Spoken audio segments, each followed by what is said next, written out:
السلام عليكم الله وبركاته. الحمد لله والصلاة والسلام على رسول الله وعلى آله وصحبه ومن والاه. أعوذ بالله من الشيطان الرجيم. بسم الله الرحمن الرحيم. وعن أبي برزة الأسلمي رضي الله تعالى عنه قال قال رسول الله صلى الله عليه وسلم: لا تزول قدم عبد حتى يسأل عن عمره فيما أفناه وعن علمه فيما فعل به وعن ماله من أين اكتسبه وفيما أنفقه وعن جسمه فيما أبلاه. رواه الترمذي وقال هذا حديث حسن صحيح. جامع ترمذی جو حدیث کی مشہور معروف کتاب ہے، جو حدیث میں نے آپ حضرات کے سامنے پڑھی گئی، راوی حدیث حضرت ابو برزہ رضی اللہ تعالیٰ عنہ ہے. اس حدیث کو امام ترمذی نے حسن کہا اور صحیح کہا. راوی حدیث حضرت ابو برزہ رضی اللہ تعالیٰ عنہ ہے، فرماتے ہیں نبی اکرم صلی اللہ علیہ وسلم نے ارشاد فرمایا: لا تزول قدم عبد حتى يسأل عن عمره فيما أفنى. قیامت کے دن کسی بھی انسان کا قدم آگے نہیں بڑھے گا جب تک کہ ان 5 چیزوں کے بارے میں اس سے سوال نہ کیا جائے. پہلا سوال جو اللہ تعالیٰ بندے سے کریں گے، عن عمرہ فیما افنا. اللہ تعالیٰ بندوں سے سوال کریں گے: اے بندو، تمہیں ہم نے عمر دی تھی، تم نے اس عمر کو کہاں برباد کیا؟ یہ پہلا سوال اللہ کا ہوگا بندوں سے. دوسرا سوال، علم کے بعد انسان کو اس علم پر عمل بھی کرنا چاہیے. اسی لیے امام بخاری رحمہ اللہ نے اپنی کتاب صحیح بخاری میں ایک باب باندھا: باب العلم قبل القول والعمل. انسان کسی بھی علم کو سیکھنے سے پہلے اس علم کے بارے میں انسان کو عمل بھی ہونا چاہیے. تو دوسرا سوال جو اللہ تعالیٰ بندے سے کریں گے علم کے متعلق ہوگا. اللہ پوچھے گا: وَعَنْ عِلْمِهِ فِيمَا فَعَلَ بِهِ. اے بندے، تجھے ہم نے علم دیا تھا، تو نے اس علم کا کیا کیا؟ تیسرا سوال ہوگا: علم کے بعد ہر انسان کے پاس مال کی بھی اہمیت ہے. صرف علم ہے، مال نہیں ہے تو بھی نہیں چلے گا. علم کے ساتھ ساتھ مال بھی ضروری ہے.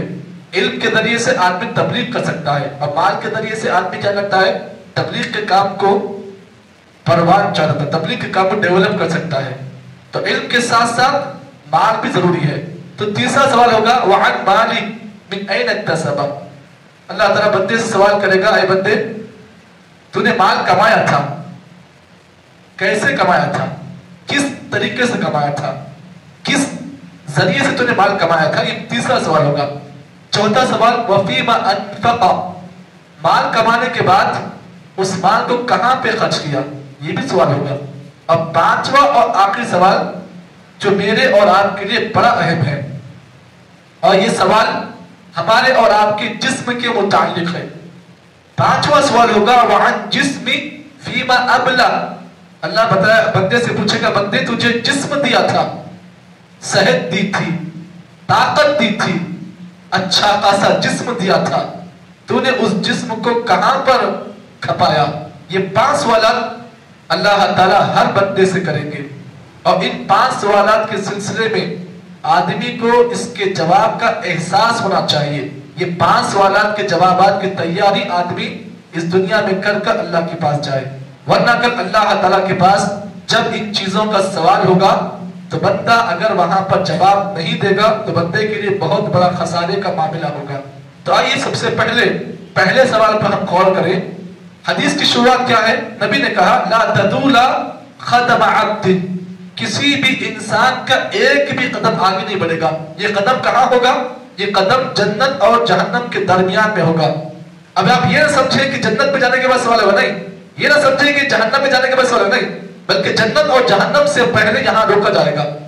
اور روکا جائے گا. کیوں جائے گا روکا؟ اس لیے کہ ان سوالات کے جوابات دینا ہے، تب جا کر وہ آگے جائے گا. تو جنت یا تو پھر جہنم.